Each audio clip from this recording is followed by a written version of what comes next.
Hello, everyone, and thank you for joining us today for part one of our three-part webinar series, The Ultimate AI Survival Guide for Small Business. My name is Ryan Renzella, and I am the Director of Business Development at Machado IT Consulting in Worcester.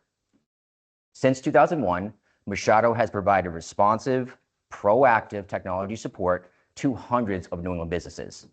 And today, we are coming to you live from WorkLab Worcester. WorkLab is a collaborative co-working and innovation hub that supports entrepreneurs, startups, and growing businesses with flexible workspaces, resources, and a built-in professional community right here in the heart of downtown Worcester. And they have been very gracious hosts.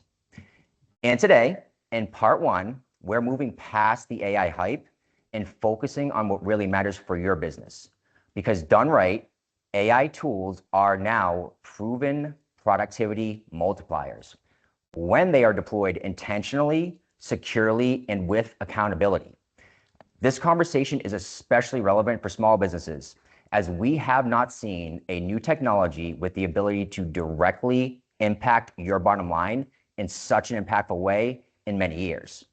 So, over the next 20 minutes, we will explain how your business can transform AI from a cool tool to a dependable business asset with a return you can measure. Our plan for today is to go through a brief 15 to 20 minute knowledge transfer, which will then be immediately followed by a panel discussion that will address any burning questions you may have around AI. I will introduce our panel a little later, but be sure to look for the Q&A button inside of our webinar and submit a question or multiple questions for our panel to discuss later. The best question today will receive a $50 gift card, so please don't be shy. In our 15-minute knowledge transfer, we will cover 4 big topics. First, we will discuss the current reality of AI inside of small businesses in 2026. Then we will discuss the risks you need to be aware of. Third, we will remove the mystery and confusion and explain what really matters when selecting the right tool for your business. And finally, a simple 4-step plan to deploy AI effectively in your business. But first, let's set the backdrop with a reality check. AI is already inside your business, whether you've approved it or not. Today, in the average small business, 3 out of 4 employees self-report using AI at work at least once a month. And of that data set, 25% are using AI several times a week, and for good reason. Employees who leverage AI tools in their day-to-day report major improvements in both the quality of their output and also major reductions in the time it takes them to complete tasks. And we finally have some good data to actually quantify that improvement. Recent studies by Harvard and MIT show that employees who use AI are 33% more productive, 25% faster, and produce 40% higher quality output. What's more, AI has shown a tendency to have the greatest impact on your lowest performing employees. But before we continue, let's remove any confusion and define what we mean when we say AI, a term that has been overused and misapplied regularly. In fact, the term AI often inspires an emotional reaction in people. They either hate it or they love it. But as business leaders, we are going to remove the emotion from this word and deal with just the facts. And the fact is that AI is a tool, just like a hammer is a tool. A hammer can be used to either build a house or it can be used to break a window. The hammer itself is not inherently good nor bad, and that same thing can be said with AI. So in our context, AI can be defined as a commercially available productivity tool that is easy to access and powerful enough to meaningfully speed up work. And for most SMB employees, AI usage happens today on one of 4 platforms: ChatGPT, which is made by OpenAI, Microsoft Copilot, Google Gemini, and Claude, which is made by Anthropic. And while these tools differ in branding and features and some functionality, for our purposes, Their reasoning, research, writing, and summarizing are mostly the same in business use cases. But AI effectiveness is not universal, far from it. And performance drops when employees use these tools outside of their strengths or outside of your visibility. Where AI has proven to deliver its most business value is when it's used on tasks like writing, summarizing, finding and filtering, which I use quite regularly, researching, and identifying trends.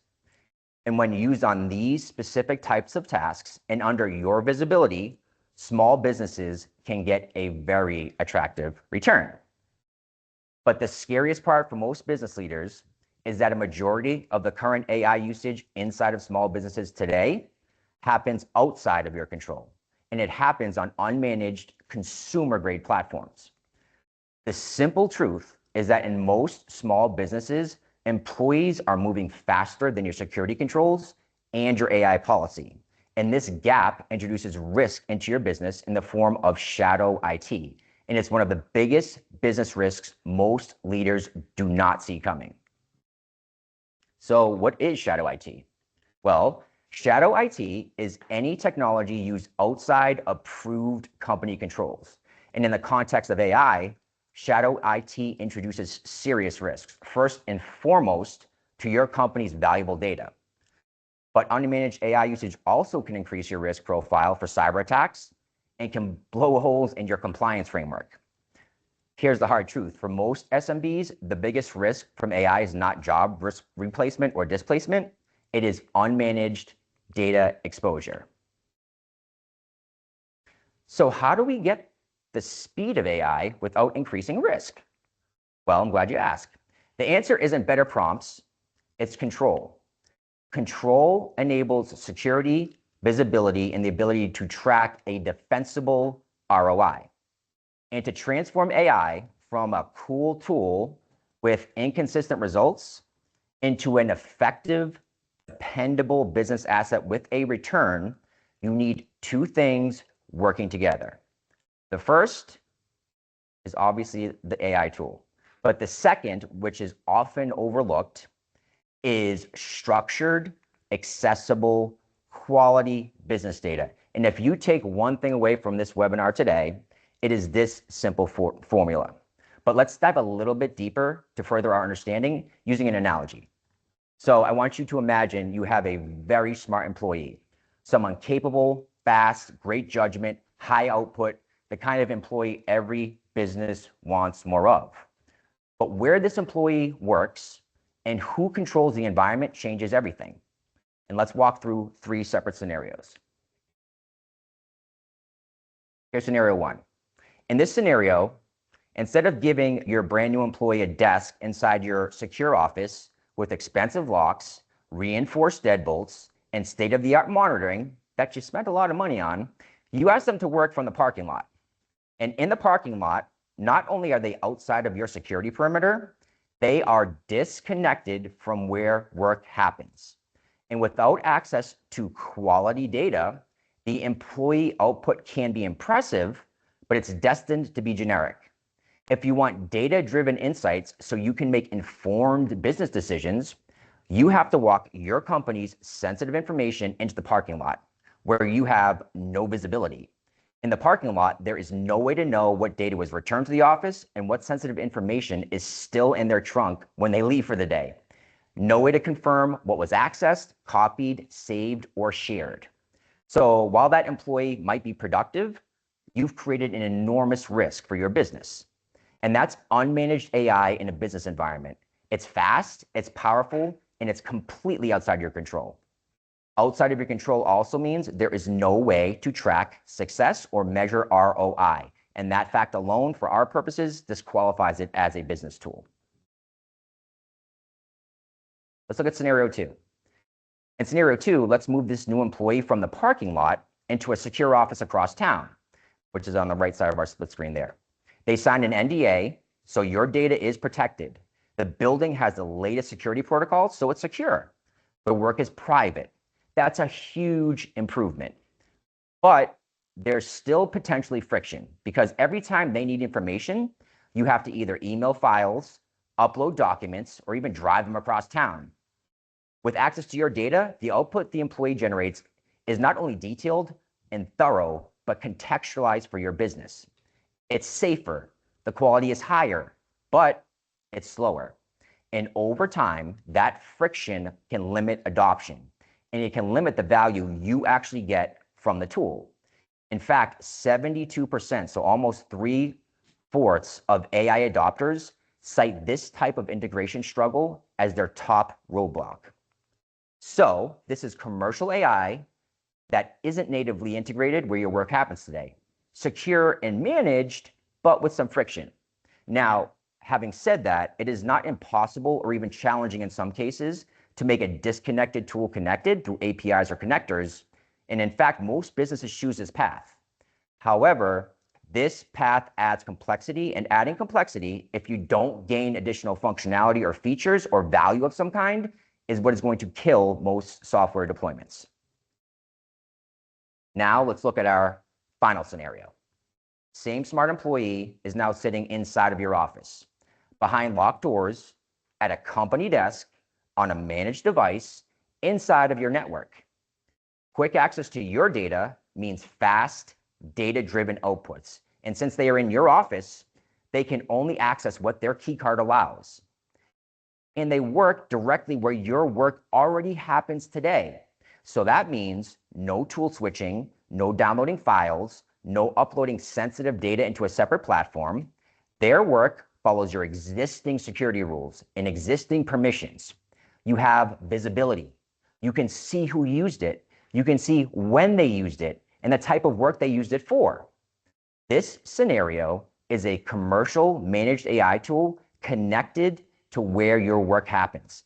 And this model represents the lowest bar to entry and the least friction for most small businesses.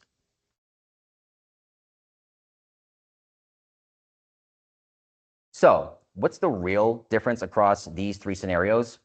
Same intelligence, but different outcomes.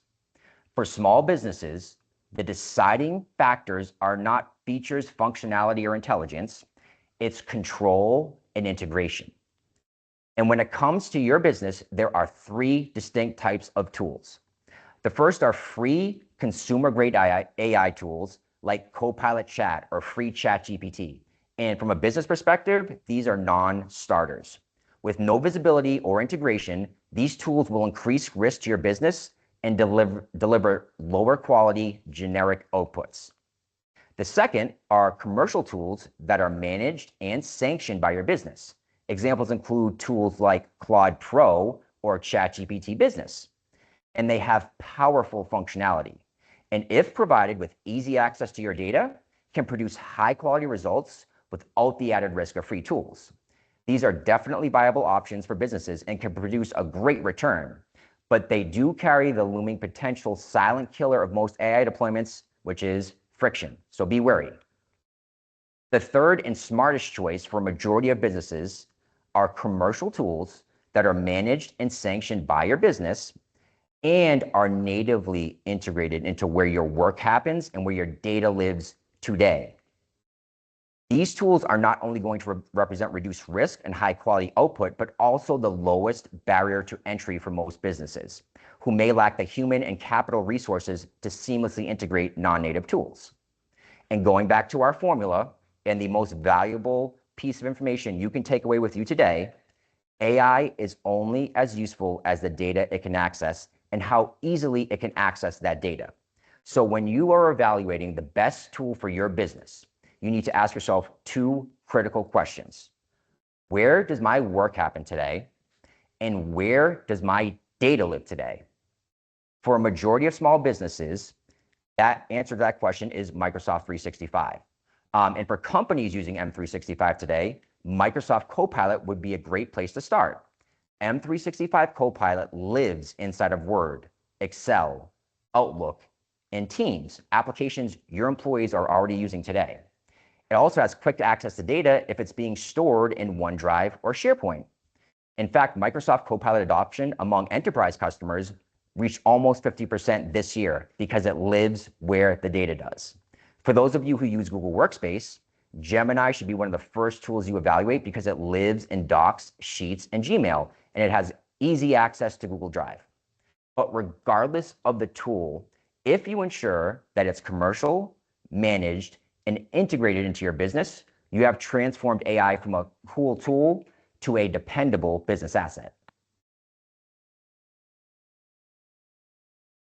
So now let's end with how to actually get an ROI with 4 simple steps for AI deployments. Step 1, start small.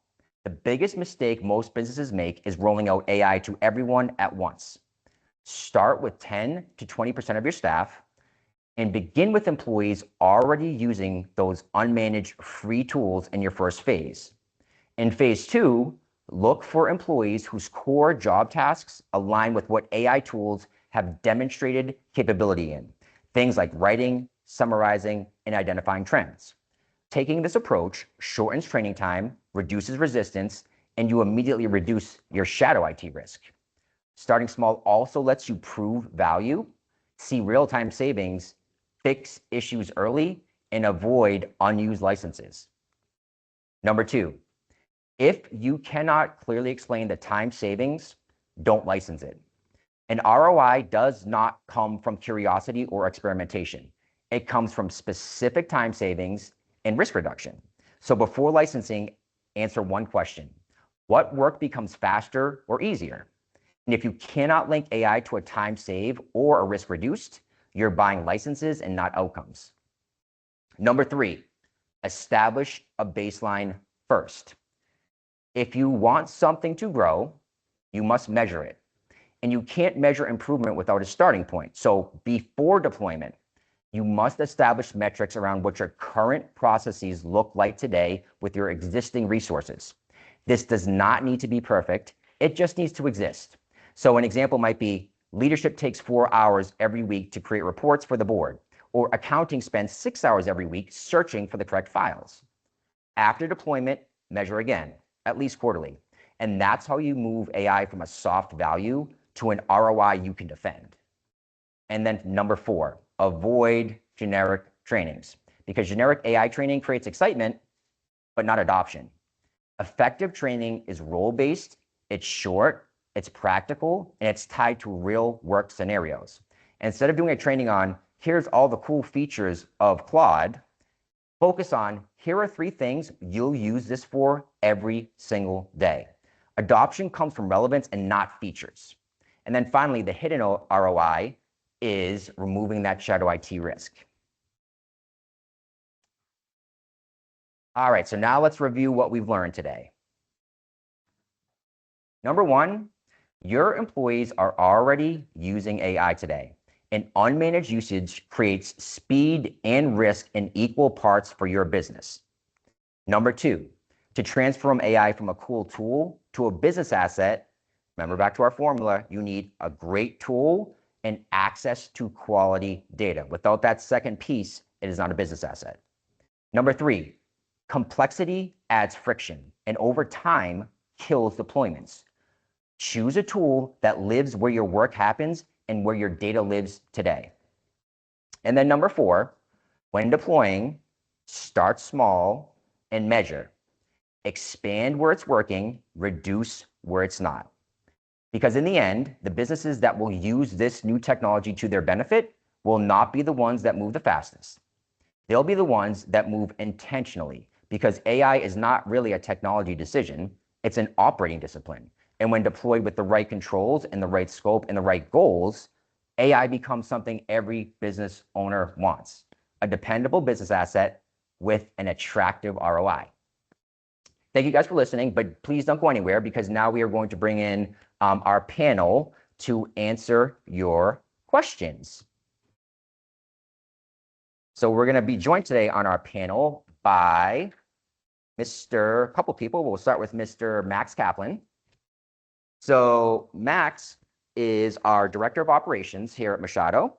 And Max has been with Machado for over a decade, and he has worked his way up from hands-on technical roles into leading our entire engineering and operations team. And he specializes in building the systems behind the scenes, from cloud infrastructure to automation, that make technology and AI deployments practical, secure, and scalable for growing businesses. We are also joined by Mr. Brian Brunetti. Brian is our VCIO and works directly with leadership teams to guide long-term technology strategy, including AI. His focus is helping organizations adopt cloud and AI the right way, grounded in security, governance, and most importantly, business value, not just hype. And Brian brings years of experience at both CBS and Hasbro, enterprise organizations shaping technology. And finally, joining our panel and moderating will be Pat LaCouture, our Director of Client Success. Pat brings extensive experience in emerging technologies as both a former business owner and a tech provider, and she helps organizations connect the dots between their existing systems and where they want to go, especially as they start to layer in new technologies, including AI. So I'm going to turn it over to you, Pat, and see what kind of questions we got. Okay, great. Thank you, Ryan, for the introduction. Absolutely. And we do have some questions. So Max, we're going to get started with you. One of the questions that came in is, what is the biggest AI mistake you're seeing SMBs make right now? Sure. So the biggest mistake we're seeing right now is people jumping into it without a plan.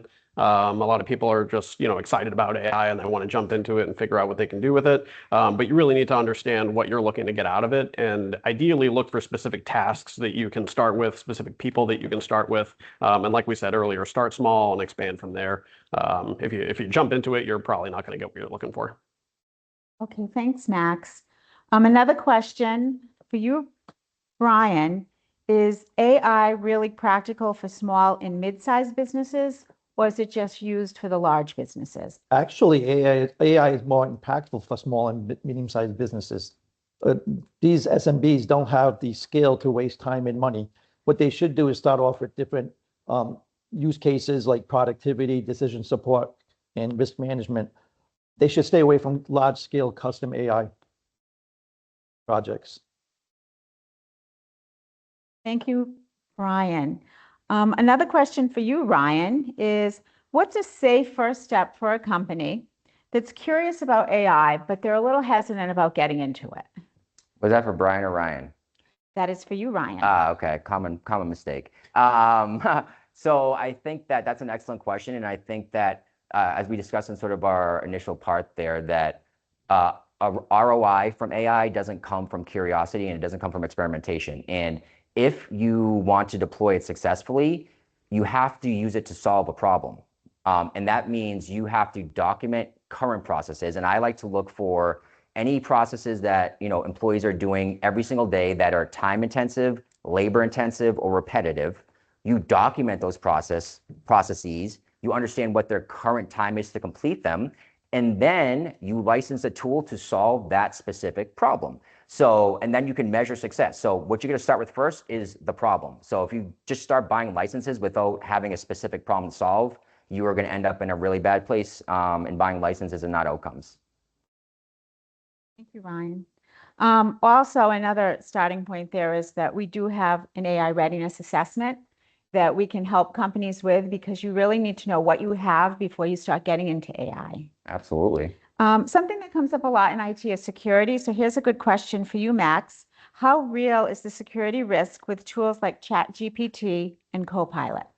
Absolutely. So the risk is real. The difference is that the risk really is primarily for the consumer grade tools. There is obviously risk all around, but when you're dealing with consumer grade tools, there's no policies that you can implement, there's no control, there's no audit logs that you can verify. And the information that people are putting in there ends up being used to train the models. So that information could be regurgitated out in responses elsewhere, which is definitely something you don't want. But if you're using an enterprise tool with policies and audit logging and all of that great stuff, especially if it's connected to your environment, the risk is much, much less. And especially if you have those policies out there and you're explaining how to use it, educating people how to use it, that's really how you reduce the risk as much as possible. And that's another area that we can help our clients with, because we can do an AI user acceptance policy. We can work with you. Ultimately, it's going to be your particular product, but we can help with the framework. Let's see, Brian, should companies block AI tools when they figure out that people are using them? Not really. Blocking AI tools will it usually backfires. As Max and Pat mentioned, it should be done in a controlled fashion, policies, approved tools.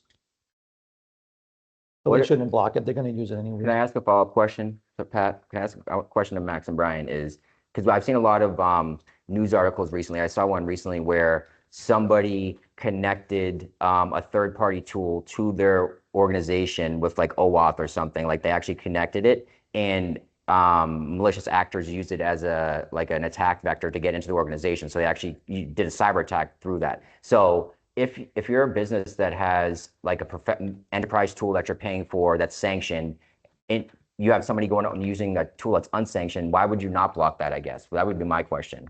So yeah, especially if you've gone through the process of rolling out something managed and you have the policies in place, you absolutely can at that point block it because you're giving your employees another avenue. The issue is when you block it outright and you don't have a plan, you don't have anything else for your employees, they're going to go out and find it on their own. It's just how people work. Yeah. But yeah. Okay, that makes sense. Ryan, I know you talked a little bit about ROI in the presentation, and there's a question here. How do you explain AI ROI to executives in very simple terms?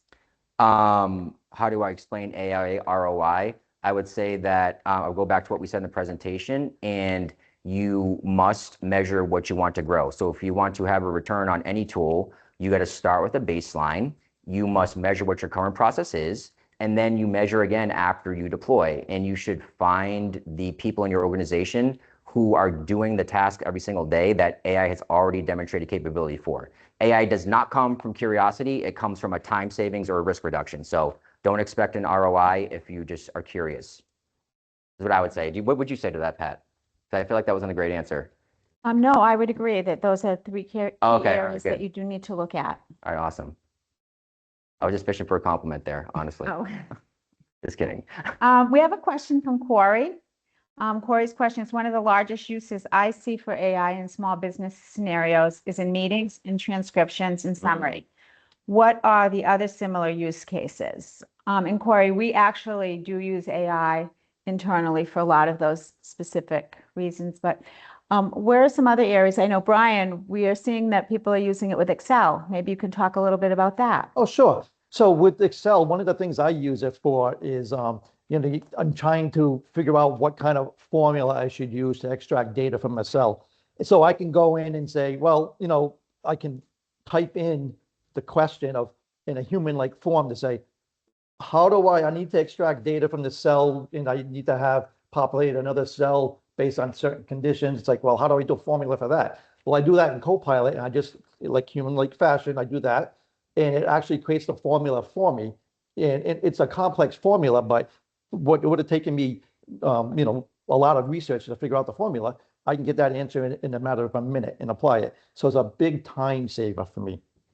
I can add on to that if I could, but just going on, following up on what Corey said about, summarizing meeting notes. And I think for me, the biggest time savings I get is for similar use cases. So using Teams to record meeting and then summarize is a great use case. And a similar use cases I would use it for is if instead of pointing it at a video recording for a Teams meeting, I'll point Copilot at my files or my email and say, hey, search my email for emails to or from this specific customer or the specific person.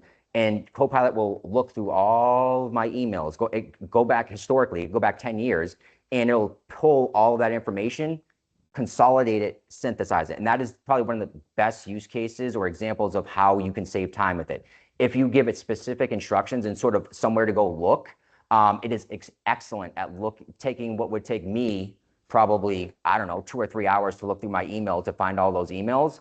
Copilot, I can get a result in 30 seconds. So, that's a massive, so Corey, I love that idea. And I think that's where the best use cases are, summarizing, finding, filtering, identifying trends. Go ahead, Brian. Yeah, and speaking of Outlook, so it helps you with the coaching, with drafting different emails. It can do different things like having a casual message or more of a standard official, high-level message. And it conforms to how your personality, and it gives you different choices of how you want this message to be rewritten and all that. So it just gives you a bunch of different options and ideas you never even thought about. I can jump in on that too. So basically, one of the things that I have to do on a biweekly basis is I have to go back through all the changes that we've made to our environment and put together release notes for our staff so they understand what things have changed and what they can look out for. That process used to take me 2 to 3 hours. I started using Copilot, pointed it at the change log, and said, "Hey, create my release notes." And I gave it a few examples from the ones that I had done manually. And now the process is an hour tops, and it's usually things that I have to go out and find and add to it. And then the other thing is, we're a service organization, so when we have tickets or requests come in, one of the things that we're doing is we're using AI to help surface the documentation and the automations that apply to those requests most significantly. So that way our techs don't have to go, searching through documentation, fiddling through, trying to find it. It's just surfacing right there for them so they get to the answer faster. And I think really quickly, just to add on, is Max, you hit on a really important point there, is the results are definitely better when you can point it at recent examples of like documents you've created that you want to replicate. Yeah. So if you say, hey, I want you to create a summary for my boss of my week's activity, use these documents as examples of what I want it to look like, your results are going to be infinitely better. And that's a perfect example of how using an integrated tool that's managed and lives where all your data and files live is going to give you a much better output than if you were using a free tool that's not connected. If you want to get that kind of output from a free tool, you're copying and pasting previous examples into that tool. And once you copy and paste into a free tool, it's essentially on a public website, really is how I would envision it. Expect that information or data just to be out there forever. And many people are not trying to do that with their private data. So I think that was an excellent point. If you give it some references, it can really, really improve output. Question from George. Do you have clients that use AI with QuickBooks, and what are they using AI with QuickBooks for? That's a good question. Yeah. Do we know of any? I don't know of any off the top of my head. So the one thing that comes to mind is really going to be along the lines of analyzing the data when you get it out of QuickBooks. So QuickBooks itself is kind of difficult to work with just because they don't make it easy to integrate with it. But one of the things you can do is export reports, Excel files, those sorts of things. And if you're using Copilot in Excel, all of that financial data, you can definitely work with that in Copilot and get whatever you need. And I would just add on to that one, because that's what we did not discuss today, George, was we talked about the major productivity tools, Copilot, Gemini, Anthropic. We didn't really get into any of those, software specific tools. And I love where your head is at, because if all of your data and information is inside of QuickBooks, then that is an excellent place that I would be looking at to see, hey, what kind of AI agents or tools are available there and what can it do for me? But that's step one is, hey, does it live where my data is? And if a lot of your information is in QuickBooks, then that's definitely something worth exploring would be my answer. I have not used it in QuickBooks as of yet. And I do use some of the tools that are integrated into the softwares that I use on a daily basis, like my CRM system. And the functionality and features are, depending on the software, vary. So, if I had a great AI tool inside of my CRM, which is HubSpot, I would use that very regularly because all of my stuff lives there in addition to Microsoft. So I think it's an excellent question. And I think it's well worth exploring, hey, what kind of tools are available and what can they do for me? So I think it's a great, great path to go down, George. We also got some feedback from another client who is doing something. Oh, okay. So Ryan commented that he is using Airtables with QuickBooks. Oh, okay. Awesome. I'd be curious to know how he's doing that. I'll have to follow up with Ryan and get some information, but that's great. Another question that we have, and Brian, I'll send this over to you, is Microsoft Copilot safer than public AI tools? Generally, yes. The reason why, because it respects the boundaries, your permissions, and let's say you asking a question within your Microsoft 365 Copilot within your environment, it will not go into the data that you do not have permissions to. So, but there's still policies that should be implemented and training, obviously. But yes, it is generally more secure than the regular free tools. Max, here's a question for you. What's one thing leaders should do in the next 30 days related to AI? So in the next 30 days, you want to, like we were saying earlier, you want to start small. So try to identify the people in your organization that are already using AI. If that's you, that's great. If it's somebody else, that's also great. Get them the licenses they need, give them the tools, and see what they're able to come up with. The other thing is that you want to focus on trying to find a specific task, whether it or even a specific role, but something that focuses on writing, analysis, something that we know that AI is good at, and then start to try to focus there. And then once you have something going, once you start to see that traction and that ROI, then you can expand and get more value out of it. Another question here.